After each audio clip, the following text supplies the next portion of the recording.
pressures.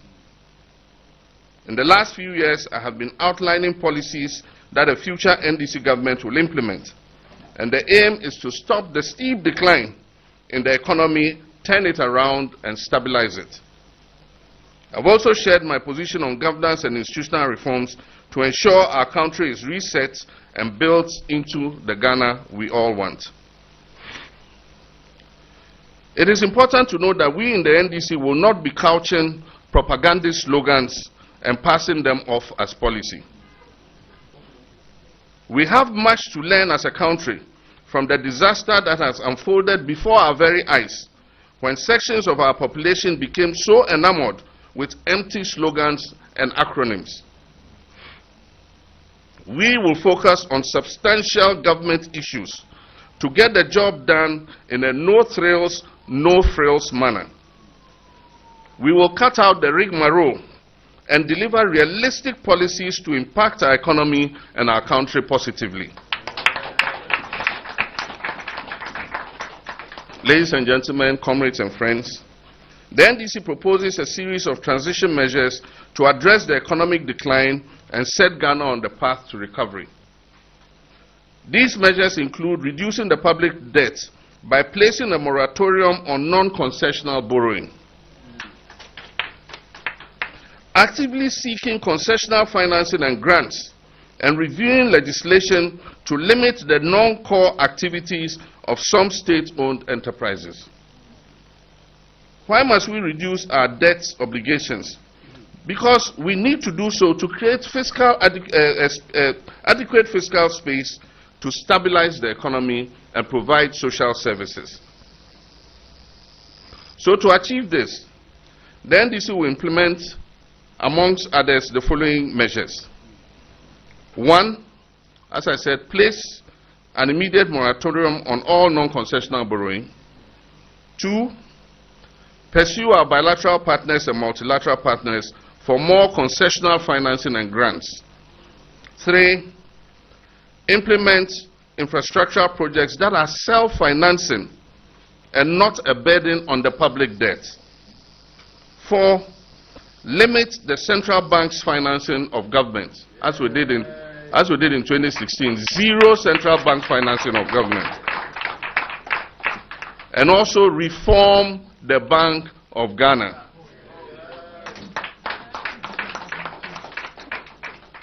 5, tighten legislation to put a cap on debt accumulation and prevent any future reckless finance minister from borrowing, as has been witnessed under this administration. So you put a cap so that some rogue finance minister won't come in future and run up the debt again. And so if we say the debt must be 60% of GDP, every year you must calculate and make sure that you are under 60% of GDP. If the finance minister exceeds it, he will be sanctioned. Sanctioned, sacked. I meant sacked. Re-establish the sinking fund to smoothen out our debt repayment obligations. When we were in government, we set up a sinking fund to which we committed some of our oil revenues and other revenues so that any debts that were due, we had money to pay. Unfortunately, when this government came, they depleted the sinking fund and left it empty with no buffers to cover themselves. We will stop the collateralization of statutory funds like the GET Fund and the District Assembly's Common Fund. We will review some legislations to limit the financial implications of non-core activities of some state-owned enterprises like the Ghana Cocoa Board and the GMPC. Additionally, we aim to reduce the size and cost of government, tackle corruption, and enforce stricter financial management regulations and guidelines. To this effect, we will reduce the number of ministers and appointees.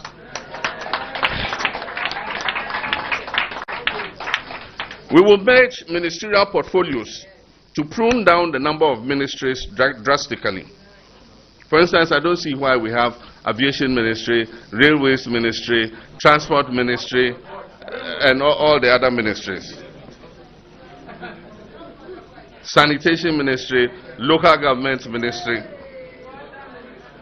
Business Development Ministry.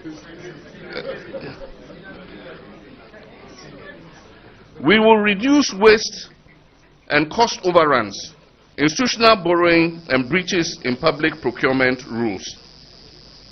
We will ensure compliance with internal and external financial control systems. We will review, and I'm sure, let Secretary General sit down. We will review and eliminate ex gratia in its current form.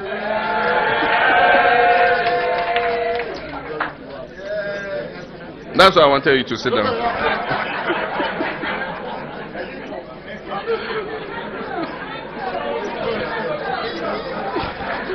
Comrades and friends, we will recalibrate and amalgamate duplicated state agencies. In some cases, there are state agencies doing the same thing. We will put them together. We will discontinue the payment of utility bills, fuel, DSTV, etc., as part of top government employee service conditions.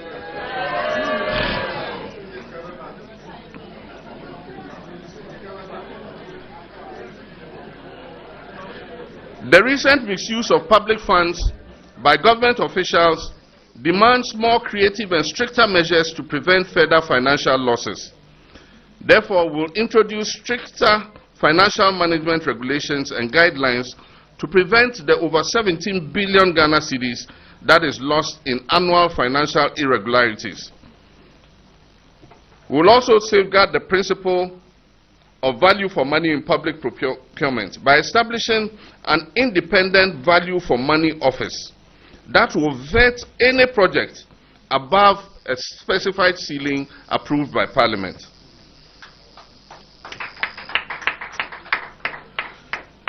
We will continue with the implementation of the process of constitutional review in order to strengthen the 1992 Constitution and bring it up to speed with current trends and development.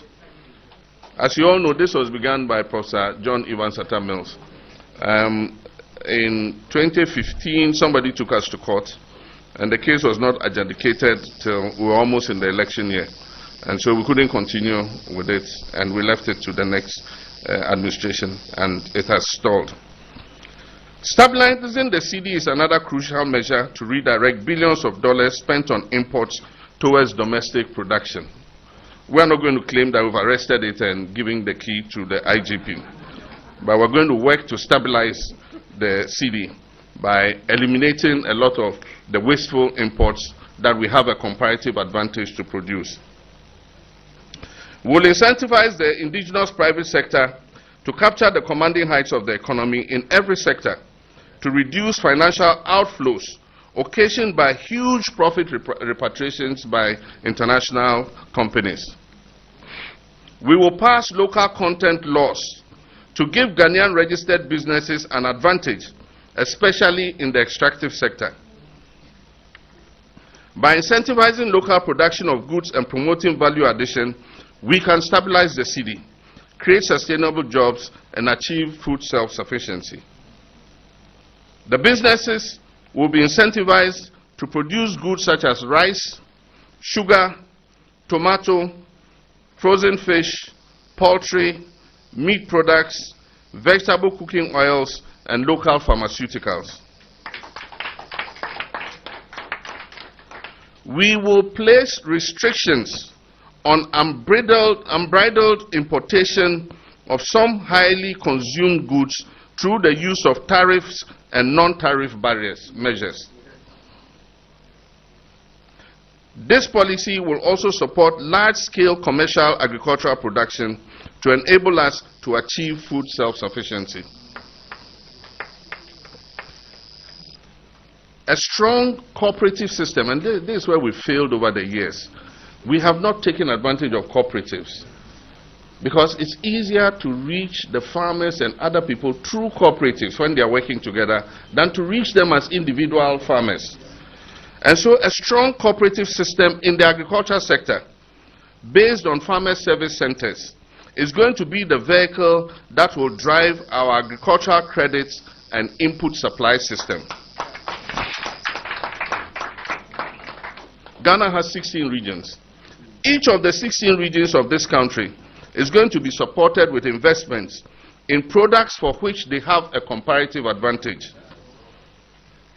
Processing plants will be provided in the regions for processing of crops such as palm oil, groundnuts, cotton, coffee, cocoa, soya, cassava, cereals, ginger and spices, cut flowers, fruits, and other horticultural products.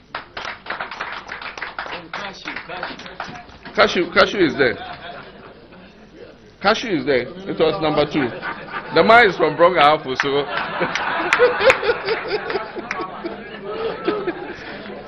For his benefit, let me go over it again.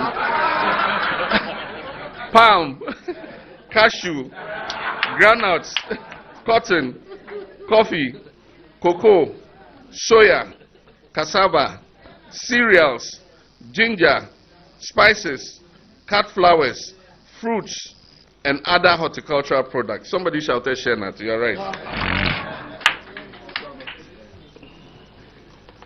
We will involve the private sector in our national food buffer stock arrangements to improve efficiency and cut out waste. We will rehabilitate and preserve our remaining forest reserves through revenues received from carbon offsets. Hundreds of thousands of jobs will be created this way in the forestry sector. We also intend to strengthen accountability in our gold export industry and promote an integrated bauxite and alumina industry to increase returns from the extractive sector. It is widely known and acknowledged that the figures we capture as our gold exports are far lower than the quantity of the metal that leaves our shores. Implementing better accountability in this gold mining sector and gold export sector can yield billions of dollars for this country. We will prioritize value addition by increasing domestic processing and refining of our gold before export, and will continue to pursue the dream of establishing an integrated bauxite and alumina industry. Brother Secretary General, I make you a firm pledge that we'll work together and lead a team to revamp and reignite some strategic industries.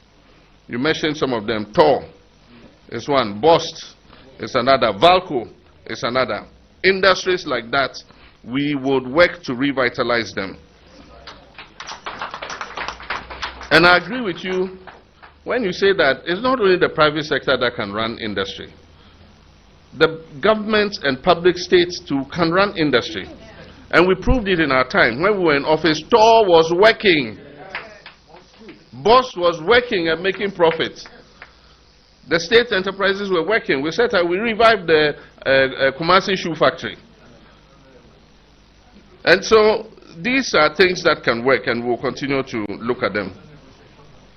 In this green transition period, we will partner with our multinational partners such as Talo, ENI, ACA, and others who are active in our upstream oil industry to speed up and bring into operation more oil and gas fields that have needlessly been delayed under this government.